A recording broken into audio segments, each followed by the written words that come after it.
ඔයාගේ ආගමේ ඔයා අදහන දෙවියා ලොකුද?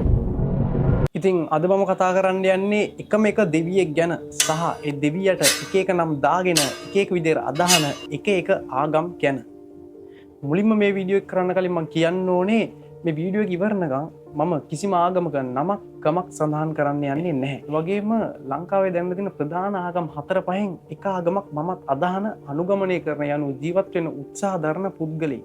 ගැන මම නිරා කෙනෙක් නෙමෙයි. මේ මුළු විශ්වයටම ඉන්නේ එකම එක දෙවියයි නැත්නම් එකම එක මැවුම්කාරයයි නැත්නම් එකම එක වැඩයි කියලා කිව්වොත් ඔය විශ්වාස කරනවා.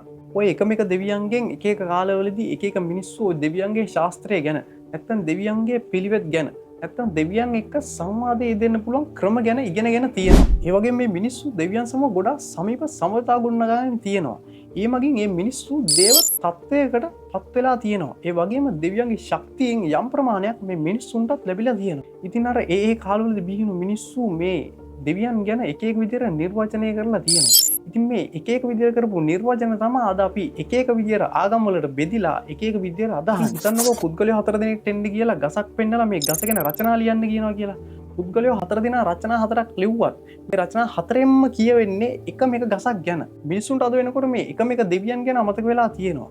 ඒ වෙනුවට අර දෙවියන්ගේ ශිෂ්‍යයන් නැත්තම් දෙවියන්ගේ ගතු ගුණ පුරුදු පුහුණු කරලා දේව තත්ත්වයකට පත්වෙච්ච පුද්ගලයන් දෙවියන් කියලා හිතලා ඒ මිනිස්සුන්ව වන්දනාමාන කරන්න, අදහන්න, ඉටිපන්දම් පත්තු කරන්න පුරුදු වෙලා තියෙනවා. ඇත්තටම ඔය දේව ශිෂ්‍යයන් නැත්තම් දෙවියන්ගේ ගෝලයන් අදහන එක නවත්තලා එයාලගේ ජීවිත කතාව පොඩ්ඩක් අධ්‍යයනය කරලා එයාලව පොඩ්ඩක් ඔය අනුගමනය කළොත් ඔයාටත් මේ කියන දෙවියව හමුවීමේ පොඩි chance එකක් තියෙනවා. නැත්තම් ඔයාටත් දේව තත්ත්වයකටපත් වෙන්න පුළුවන් පොඩි chance එකක් තියෙනවා. ආගමක් අදහනවා කියන එකයි ආගමක් අනුගමනය කරනවා කියන එකයි ලොකු පරතරයක් තියෙන වචන දෙකක්. පුළුවන් නම් ආගමක් අදහන එක නවත්තලා අනුගමනය කරන්න උත්සාහ කරන්න. අවසාන වශයෙන් මම මෙහෙම කියන්නම්. දෙවියන් කියලා දෙයක් නැහැ කියලා හිතන්නකෝ. දෙවියන් කියන්නේ ලොකු පොසිටිව් එනර්ජි එකක්. නැත්නම් ලොකු ධනාත්මක ශක්තියක් කියලා හිතන්නකෝ. පෞද්ගලිකව මම ලංකාවේ දැනලා තියෙන ප්‍රධාන ආගමික සිද්ධාස්ථාන වලට ජන කීර්ණ අවස්ථාවලදී සහ ජන ශුන්‍ය අවස්ථාවලදී ගිහිල්ලා තියෙනවා. එයාලගේ ආගමික වතාවත් වලට මටත් සහභාගී වෙන්න සහ ඒවා ගැන පොඩි අධ්‍යයනයක දෙන්න මට හැකියාව ලැබිලා තියෙනවා. ඔය කියන සිද්ධාස්ථානවල ජන ශුන්‍ය අවස්ථාවලදී මම ඔයාලට අර කියපු පොසිටිව් එනර්ජි එක මට දැනෙලා තියෙනවා. ඒ වගේම ඒක ඕනම මිනිස්සෙක්ට දැනෙනවා. ඇත්තටම දෙවියන් කියලා කියන්නේ ලොකු පොසිටිව් එනර්ජි එකක්.